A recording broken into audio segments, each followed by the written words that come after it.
സർക്കാർ അങ്ങനെ നാലാം വർഷത്തിലേക്ക് കടക്കുമ്പോഴാണ് 100 ദിന പരിപാടിയുമായി പോകുന്നത്. അതായത് 100 ദിവസത്തിനുള്ളിൽ തീരുമാനിക്കപ്പെട്ട കാര്യങ്ങൾ നടപ്പാക്കി മുന്നോട്ട് പോവുക. അതുപോലെ തന്നെ വാർഷികാഘോഷവേളയിൽ സർക്കാർ കഴിഞ്ഞ ദിവസം പ്രോഗ്രസ് റിപ്പോർട്ട് പുറത്തിറക്കിയിരിക്കുന്നു. ഏതൊക്കെ കാര്യങ്ങളാണ്, അതായത് ഒരു തെരഞ്ഞെടുപ്പ് പ്രകടന പത്രിക മുന്നോട്ട് വെച്ചാണ് മുന്നണികൾ തെരഞ്ഞെടുപ്പിനെ സമീപിക്കാറുള്ളത്. പണ്ടൊരു പ്രധാനപ്പെട്ട നേതാവ് പറഞ്ഞിട്ടുണ്ട്, ഇതിനൊക്കെ എന്ത് പ്രാധാന്യമാണുള്ളത്, അതൊക്കെ തെരഞ്ഞെടുപ്പിൽ അവതരിപ്പിക്കുന്ന കാര്യം മാത്രമല്ലേ എന്ന് പറഞ്ഞൊരു പ്രധാനപ്പെട്ട നേതാവ്. അന്ന് അക്കാലത്ത് വലിയ ചർച്ചയായിരുന്നു.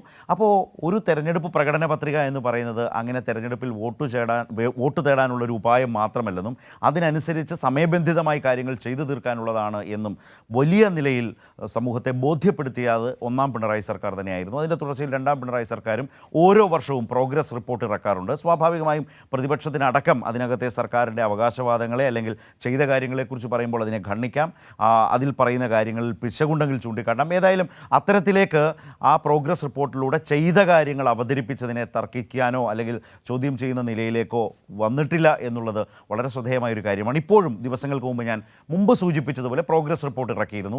അതിൻ്റെ തുടർച്ചയിലാണ് ഈ നാലാം വർഷത്തിലും 100 ദിന പരിപാടി, അതായത് 100 ദിവസത്തിനുള്ളിൽ ആരംഭിച്ച് അവസാനിപ്പിക്കേണ്ട കാര്യങ്ങൾ ഏതൊക്കെയാണത്.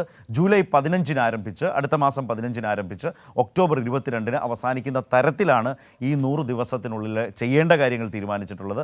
കഴിഞ്ഞ 3 വർഷങ്ങളിലും ഈ 100 ദിന കർമ്മ പരിപാടി സർക്കാർ പ്രഖ്യാപിച്ചിരുന്നു, അത് നടപ്പാക്കിയിരുന്നു. 100 ദിനം കഴിയുമ്പോൾ ആ ദിവസങ്ങൾക്കുള്ളിൽ ചെയ്ത കാര്യങ്ങൾ സാധാരണയായി മുഖ്യമന്ത്രി വാർത്താ സമ്മേളനം വിളിച്ച് വിശദീകരിക്കാറുണ്ട്, ചെയ്ത കാര്യങ്ങളെക്കുറിച്ച് പറയാറുണ്ട്. അപ്പോൾ ആ നീക്കം അത് ഈ നാലാം വർഷത്തിലും നടക്കുന്നു എന്നുള്ളതാണ്. അതൊരു നാടിനെ സംബന്ധിച്ച്, നാടിൻ്റെ വളർച്ചയെ സംബന്ധിച്ച് വളരെ പ്രധാനപ്പെട്ടതുമാണ്, ആശാവഹവുമാണ്. അത് അങ്ങനെ മികവോടെ മുന്നോട്ട് പോകട്ടെ.